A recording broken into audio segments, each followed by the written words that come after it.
Are you tired of scattered meeting notes ruining your team's workflow? Create a centralized Otter.ai channel in under 3 minutes and organize everything. First, we'll open the homepage and locate Channels.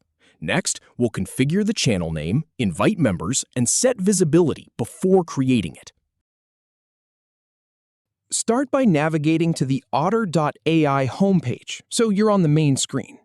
Once you're there, look to the left side panel and click on the Channels option to open your channel's view. Then, at the top of the screen, go ahead and click the New Channel button to start setting up your channel. Now, give your channel a name. For instance, you could call it Marketing Team to keep things clear. If you want to add people, enter the email address of the person you'd like to invite into the channel. Next up, you'll need to choose the visibility for your channel.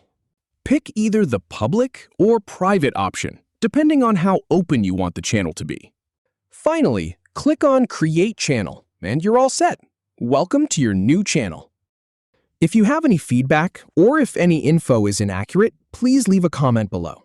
We'll do our best to answer or redo the video if needed. Thanks for watching.